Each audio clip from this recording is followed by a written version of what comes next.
match brillamment réussi face à la Gambie 3-0, puis contre le Cameroun 3-1, synonyme d'une qualification au prochain tour, le Sénégal doit-il faire tourner son 11 au troisième match face à la Guinée-Conakry?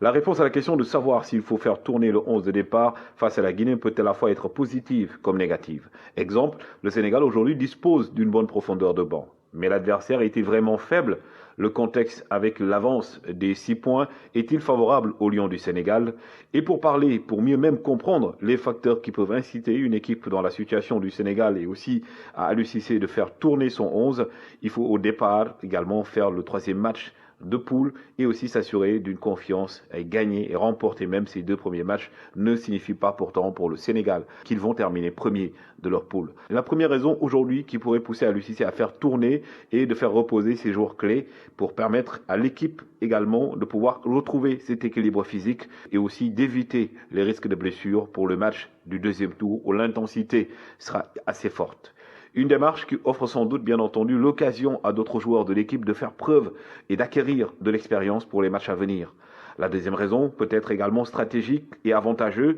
pour parler aujourd'hui du fait qu'un sélectionneur qui a déjà gagné 2 matchs et acquis la qualification au deuxième tour et qui décide de faire tourner son 11 peut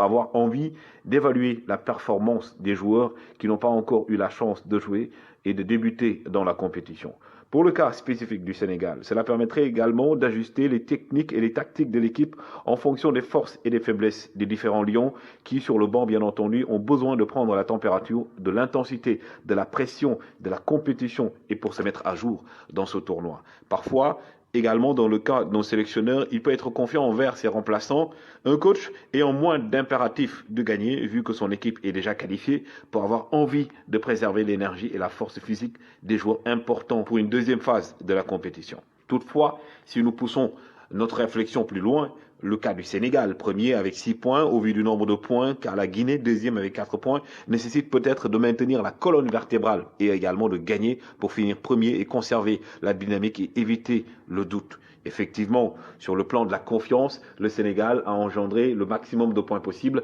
Mais attention, c'est un derby de voisins entre la Guinée-Conakry qui aura à cœur de battre le champion d'Afrique en titre et de prouver qu'ils ne sont pas là pour jouer, mais aussi le Sénégal qui devra faire le maximum pour éviter une équipe qui pourrait lui poser des problèmes au second tour. Raison pour laquelle Aliou Cissé doit-il nécessairement faire tourner son équipe ou doit-il garder son ossature pour assurer une qualification et une première place? À vous d'en juger. Le match contre la Guinée, ce sera effectivement un match très décisif, tant sur le plan de la position des équipes, mais également sur le plan de la confiance.